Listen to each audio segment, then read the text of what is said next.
최근 임대아파트에 있었던 발언 논란, 그리고 어제 대통령 보여주러 4억을 썼냐는 과한 홍보 논란까지 부동산을 바라보는 민심이 따가울 수밖에 없죠. 그런데 정부의 부동산 정책과 관련해서 여권에서도 쓴소리가 터져나왔습니다. 이 인물입니다. 장관님, 하고 계시죠? 그 장관님, 부분은 그런 질문 아직 안 끝났습니다. 질문은 듣고 답변을 하셔야 되죠. 장관께서는 질문에 답변해 주세요. 질문. 다른 거 말씀하지 마시고 질문 다 들으신 다음에 질문에 답변해 주세요. 네, 그렇게 하겠습니다만 질문 자체가 모욕적이거나 당시 추 장관과 입씨름 아닌 이씨를 했던 정성호 의원인데 본인 SNS에 국토부 조정지역 지정정책은 사실상 실패한 정책이다. 답답하다.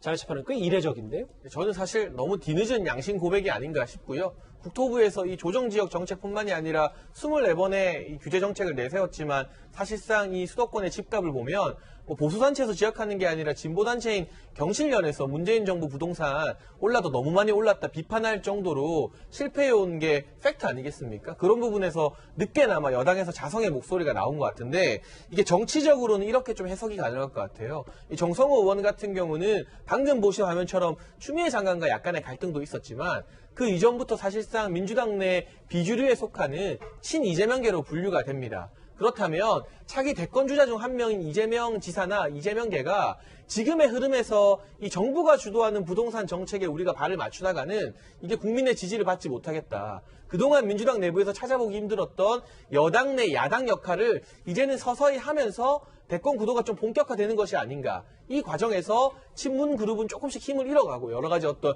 레임덕 현상으로 친 이재명계를 비롯한 비주류의 목소리가 조금 커지면서 민주당의 세력이 조금 분화하는 것은 아닌가 하는 그런 정치적 시각으로도 이 정성호 의원의 해당 글을 해석해 볼 수도 있을 것 같습니다. 김관욱 교수님. 네. 사실 정성호 의원의 비판 말고도 아직도 계속 얘기가 많이 나오는 게 임대주택 너무 보유주식으로 인테리어 비용 많이 든 거 아니냐. LH가 이런 해명도 내놨는데 이제 정의당까지 좀 비판 대열에 합류를 했거든요. 그렇죠. 지금 뭐 야당, 우리 국민의힘당도 비판을 하고 있는데 이제 정의당까지 가세를 하는 건데 내용은 좀 다릅니다. 그러니까 이렇게 좀 복지 차원에서 좀 더 그런 복지를 늘려야 되는데 이렇게 좀 보여주기식 너무 강조한 거 아니냐 뭐 이런 취지에서 이제 비판을 하고 있어요.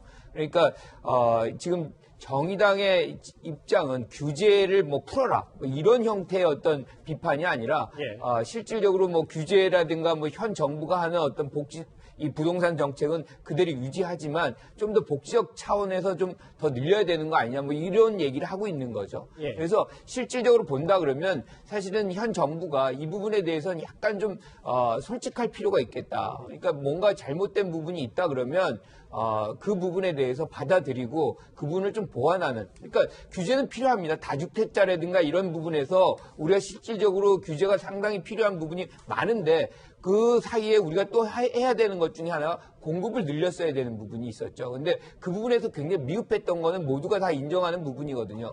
그래서 이 부분에 대해서 조금 이제 새로운 어떤 국토부 장관이 이 공급 차원을 좀 강화시키는 것이 필요하지 않나 이렇게 생각합니다. 여전한 임대아파트 쇼 논란과 여당 중진 의원의 부동산 작심 비판 얘기까지 하나하나 이 주제 짧게 만나봤습니다.